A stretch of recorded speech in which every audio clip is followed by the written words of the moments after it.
मोटा मोटी यानी चार्ज नहीं हुआ।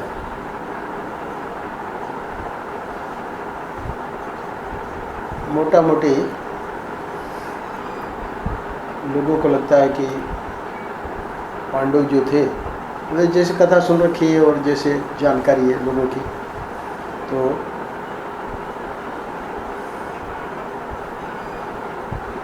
पांडव वनवास में थे फिर भी उनका मन अखंड अनुसंधान में रहता था। पर ये सत्य नहीं है क्योंकि वहाँ वर्णन है युधिष्ठिर ही मात्र एक ऐसे थे जो कि शांत रहते थे, बाकी सब लोगों को लगता था कि बहुत अन्याय हो रहा है, तो बहुत सुनाते भी थे युधिष्ठिर को।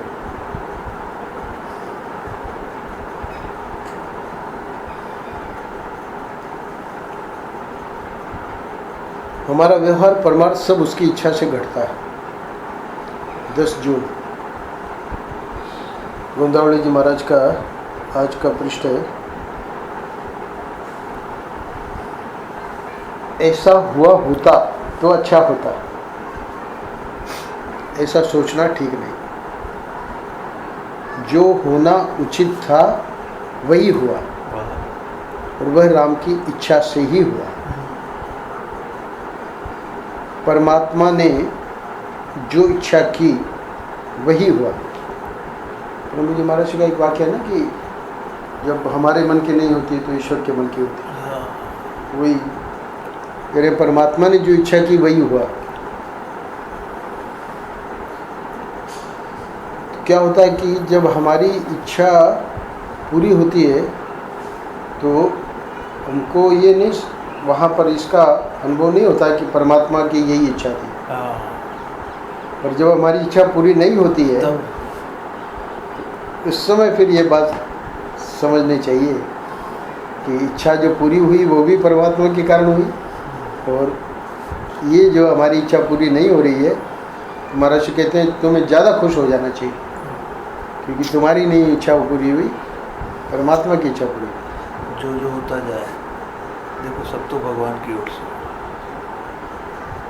परमात्मा ने जो इच्छा की वही हुआ।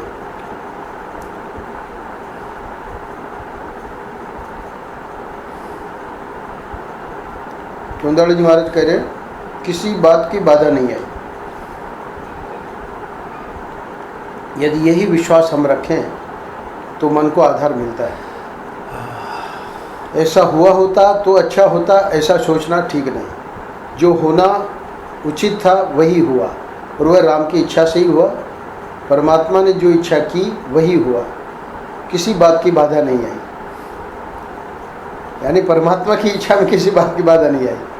हमारे हिसाब से तो, हमारे गणित से तो बहुत सारी बाधा आ गई पर ये पूर्ण समर्पण कब होगा उसकी एक मतलब आइडिया दे रहे हैं। यदि यही विश्वास हम रखें तो मन को आधार मिलता है। क्या विश्वास? मेरे सब कर्मों के गुरु ही सूत्रधार हैं। मेरे सब कर्मों के गुरु ही सूत्रधार हैं। सूत्रधार ये कठपुतली का जो होता है ना खेल, तो उसमें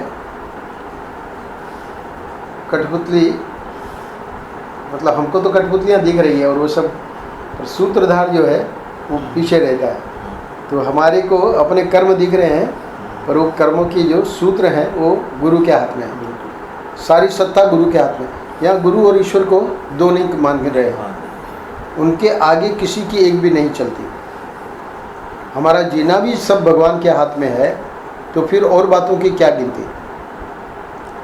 किसी की भी कितनी भी भली बुरी स्थिति हो, उन सब बातों का नियंत्रण भगवान ही करता है। किसी की भी कितनी ही भली बुरी स्थिति हो, उन सब बातों का नियंत्रण भगवान ही करता है। हमें अहंकार नहीं होना चाहिए। ऐसा ही हमें मानना चाहिए कि जो भी हो रहा है राम की इच्छा से हो रहा है। यद्यपि ये सिद्धांत सही है तो भी सावधानी से बरतना चाहिए। हमारा व्यवहार परमार्थ जो भी घटता है वह सब उसकी इच्छा से चलता है। अतः होना जाना सब भगवान के हाथ में है, हम उसकी शरण में जाएं। हो गया। अब आगे कह रहे हैं सबके कर्ता राम हैं। यह तथ्य चित्त में धारण करें तो चित्त में संतोष स्वयं पीछे पीछे चला आता है। हाँ। अब ये संतोष को लेकर आगे चर्चा करेंगे। हाँ।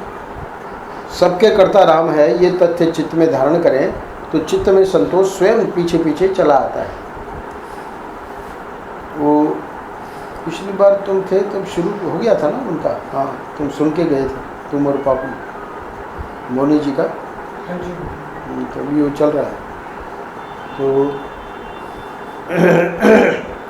कल ये बात बता रहे थे, कल क्या कई दिनों से बता रहे कि वैराग्य का जो मित्र है वो है संतोष।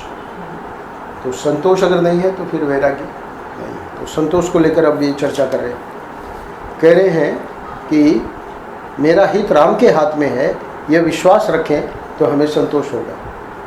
मैं और मेरा राम को अर्पण कर दें तो संतोष का पूर्ण अनुभव होगा। राम के चरणों में आशा रखें और आनंद तथा संतोष से रहें।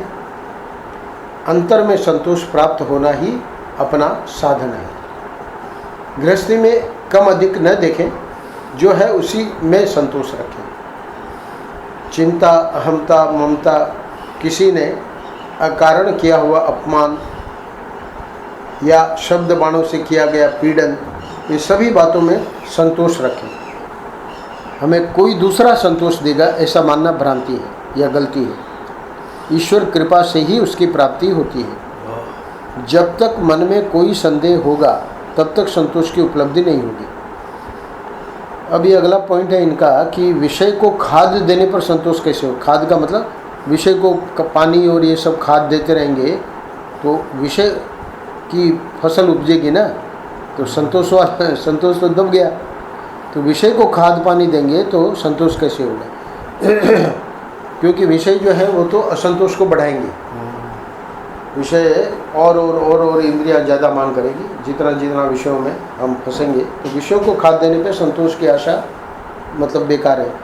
जब तक दृश्य का भान बनाया है तब तक संतोष नहीं होगा, है ना।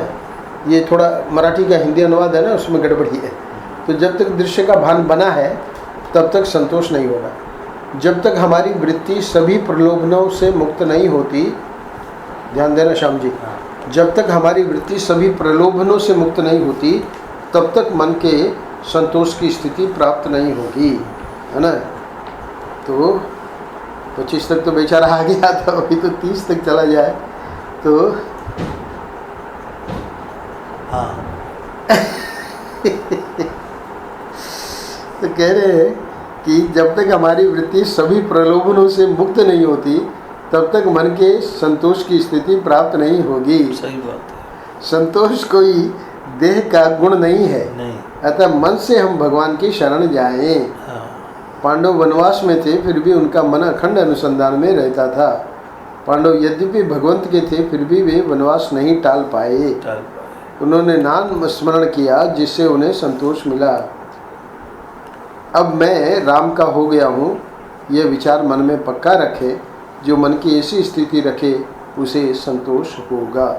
सबका कर्ता राम है, यह तत्व ध्यान में रखें तब संतोष होगा।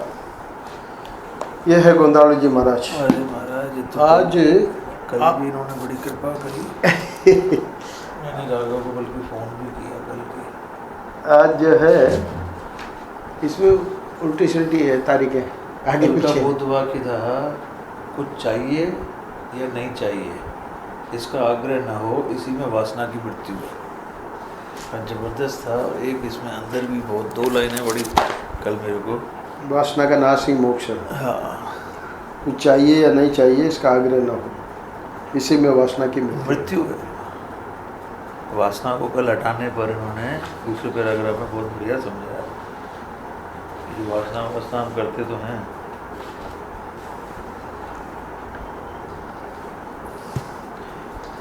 ये पूरा महीना शायद परमार्थ वाला ही है। हाँ, तभी इतना जोर दे रहे हैं।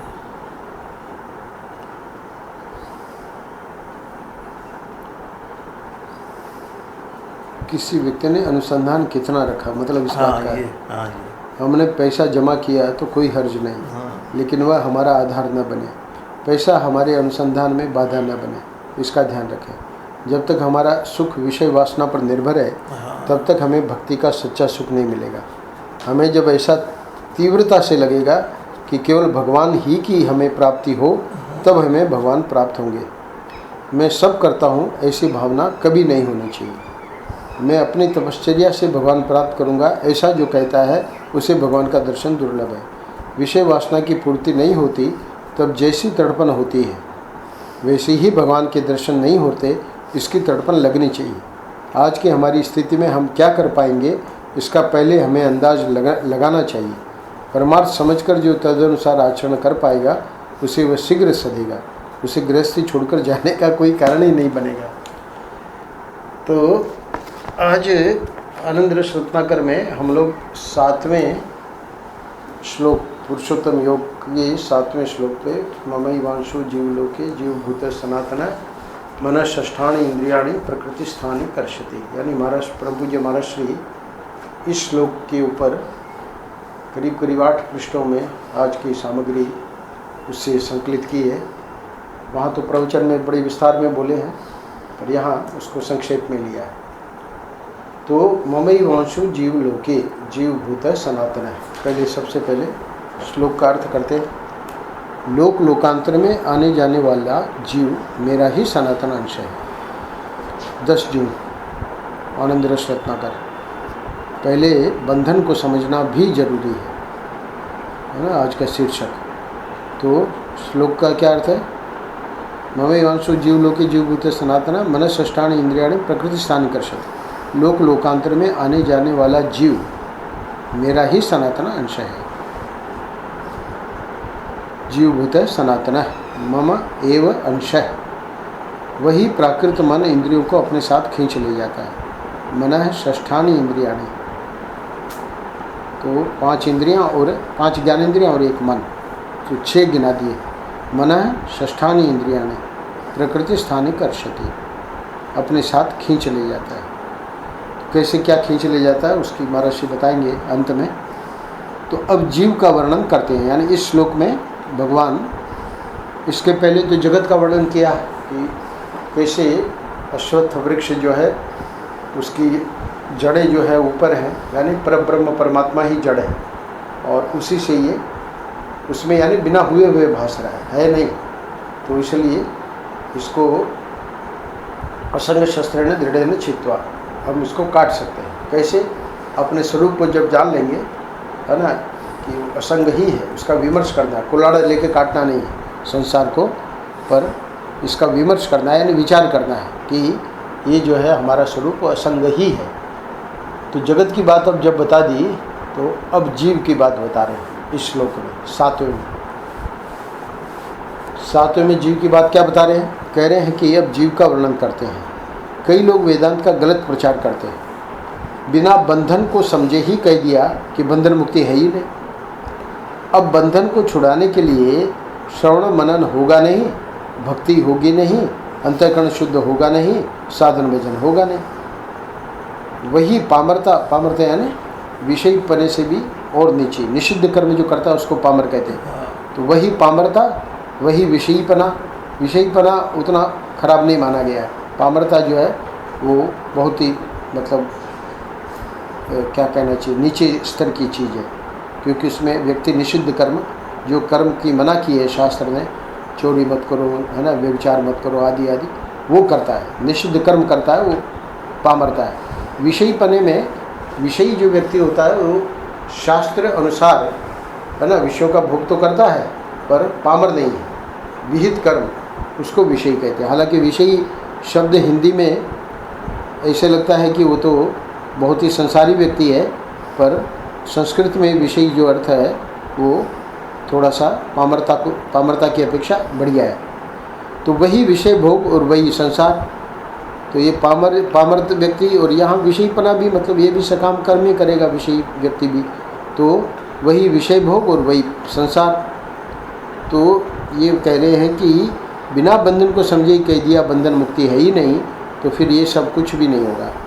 न तो वेदांत का साधन श्रवण मनन निध्यासन, न तो भक्ति का साधन, न अंतःकरण शुद्ध करने का कर्म योग आदि, और साधन भजन भी कुछ नहीं करेगा क्योंकि बंधन मुक्ति है ही नहीं। अच्छा, आप कैसे कहते हैं महाराज श्री? तो महाराज श्री दृष्टांत दे रहे। एक दिन एक सेठ के घर गए थे, उन्होंने कहा कि महाराज नरक स्वर्ग तो बिल्कुल झूठा है और पुनर्जन्म तो एकदम होता ही नहीं। तो महाराज श्री को कहना पड़ा, मैंने कहा कि हाँ सेठ जी, वे सब तो झूठे हैं, बस सच्चा तो केवल नोटों का बंडल ही है ना। तो ये क्या है श्याम जी, नारायण को हो यही विरोचन वाला ज्ञान है। यानी विरोचन और इंद्र ये गए थे ब्रह्मा जी के पास, प्रजापति के पास। तो 32 साल का उनको कहा गया ब्रह्मचर्य पालन करो, दोनों ने किया। ये असुर के राजा है विरोचन, वो देवताओं का राजा है। तो जब ज्ञान दिया गया तो विरोचन चला गया कि हमको ज्ञान हो गया है क्या, कि ये शरीर ही आत्मा है। तो महर्षि कह रहे हैं कि यही विरोचन वाले ज्ञान है ना। माने दैत्य संप्रदाय का ज्ञान यही है कि भोग विलास भी बना रहे, वह सब तो सत्य है, परंतु नरक स्वर्ग पुनर्जन्म आदि सब झूठे हैं। ये विरोचन का ज्ञान हो गया, असुरों का ज्ञान। तो नारायण वेदांत का अर्थ गलत कभी नहीं निकालना, पहले बंधन को भी समझना जरूरी है। ये आज का शीर्षक है। पहले बंधन को जब समझेंगे तब प्रयास करेंगे कि भाई ये बंधन कटे। तो भगवान बड़ी ममता से बोलते हैं, अरे भाई ये जीव मेरा ही अंश है। देखो ना कृपा भगवान की। भगवान कहते हैं कि तुम मेरे ही हो। जो सारी सृष्टि का मालिक है वह तुमको कह रहा है तुम मेरे ही अंश हो। जैसे बाप अपने बेटे से कहे कि तुम मेरे अंश हो, ऐसे भगवान बोलते हैं। भगवान के साथ संबंध जुड़े, यानी भगवद गीता में स्वयं भगवान ही बोल रहे हैं ना। तो भगवान कह रहे हैं कि ममैवांशो जीवलोके जीवभूत सनातन, तुम मेरे ही अंश हो। तो ये कितना यानी कृपा है भगवान की। तो भगवान के साथ संबंध अब हमको ही तो जोड़ना है। वो तो जान रहे हैं कि जीव मेरा ही अंश है। तो अब चेतन का अंश कैसा होता है, ये अगला प्रश्न है। क्योंकि भगवान तो चेतन है, तो चेतन का अंश होता है क्या? चेतन में अंश हो सकता है क्या? संभव नहीं है। तो सर्वव्यापक अपरिच्छिन्न ब्रह्म में अंश नहीं होता। समझाने के लिए उसमें अंश की कल्पना की जाती है। इसका अर्थ होगा कि वस्तुतः जीव भगवान का स्वरूप है, लेकिन न जानने के कारण अपने को अंश मानकर बैठा है। जीव न होने पर भी वह जीव हो गया। ये इसमें ध्वनि है कि चेतन का चूँकि अंश नहीं हो सकता, इसलिए भगवान जो कह रहे हैं तो समझाने के लिए कह रहे हैं कि पहले जब वो अपने को अंश मानेगा तो फिर साधना करेगा। तो हृदय में बैठकर ये जीव मन इंद्रियों रूपी औजार से अपने को बांध लेता है। जीव जब संसार में आता है तो अपने औजारों यानी लिंग शरीर को लेकर आता है। जब यह जीव जाने लगता है कि कहीं है कहीं, तब खोल को तो जहाँ का तहाँ छोड़ देता है। अब ये जो श्लोक का अगला हिस्सा है, मन षष्ठानि इंद्रियाणि प्रकृति स्थानी कर्षति, इसको महाराज जी समझा रहे हैं आखिरी पैराग्राफ में। क्या कि जीव जब संसार में आता है तो ठीक है, हम लोग आए हैं अभी, तो हमारा लिंग शरीर यानी सूक्ष्म शरीर। तो सूक्ष्म शरीर यानी मन बुद्धि चित्त अहंकार ज्ञानेन्द्रिया कर्मेंद्रिया है ना, प्राण, ये सब सूक्ष्म शरीर में। तो प्राणमय कोश में आ गया कर्मेंद्रिया और प्राण, मनोमय कोश में आ गया मन और ज्ञानेन्द्रिया, और विज्ञानमय कोश में आ गया बुद्धि और ज्ञानेन्द्रिया। तो ये तीन जो मिला के, तीन का मतलब प्राणमय मनोमय और विज्ञानमय, इन तीनों को मिला के कहते हैं लिंग शरीर। उसका दूसरा नाम है सूक्ष्म शरीर। और जागृत में क्या है ना, क्योंकि ये तो स्वप्न में है, इसका अनुभव स्वप्न में ही होगा। तो जागृत में क्या है बोले, जागृत में स्थूल शरीर है, जो अभी गोविंदानंद बोल रहा है, कमल सुन रहे हैं, श्याम जी सुन रहे हैं, तो ये जागृत का है। तो स्थूल शरीर अन्नमय कोश को लेकर, और सूक्ष्म शरीर उसके आगे की तीन कोश प्राणमय मनोमय विज्ञानमय को लेकर, और कारण शरीर वो है आनंदमय कोश, यानी ये 5 कोश है। तो 5 कोश में 3 शरीर, या तो 5 कोश कह दो या 3 शरीर कह दो। तो 5 कोश कहोगे तब अन्नमय प्राणमय मनोमय विज्ञानमय आनंदमय, और 3 शरीर कहोगे तब स्थूल शरीर हो गया अन्नमय, और लिंग शरीर अथवा सूक्ष्म शरीर हो गया 3। कौन कौन से? प्राणमय मनोमय विज्ञानमय। और आखिरी जो आनंदमय है वो हो गया कारण शरीर। तो स्थूल सूक्ष्म कारण शरीर भी कह सकते हैं, है ना, और भी विस्तार में कहना चाहे तो पंचकोश कह सकते हैं। तो शरीर अवस्था त्रय विवेक, क्योंकि पहला जो है वो जागृत अवस्था है, दूसरा जो है लिंग शरीर वो सूक्ष्म यानी स्वप्नावस्था है, सूक्ष्म शरीर, और कारण शरीर मतलब कुछ भी नहीं है, न जागृत है न स्वप्न है, न स्थूल है न सूक्ष्म है, तो उसको कहेंगे कारण शरीर। तो वो क्या है, उसी को कह देते हैं आनंदमय कोश। ये उसका डिवीजन है। तो महर्षि यहाँ ये बता रहे हैं कि जीव जब संसार में आता है, ध्यान देना श्याम जी, जब हम लोग संसार में आते हैं तो अपने औजारों, यहाँ औजार क्या है, वो लिंग शरीर। तो लिंग शरीर कौन सा, वही 3, ध्यान रखना, प्राणमय, मनोमय, विज्ञानमय। तो वो लेकर के आना ही पड़ेगा हमको, क्योंकि वही जब लेके आएंगे तो फिर ये खोल मिलेगा। खोल मतलब ये शरीर, अन्नमय कोश। तो अब जब जाएंगे तब क्या होगा, जब वह जीव जाने लगता है कहीं, तब खोल को तो जहाँ का तहाँ छोड़ देता है।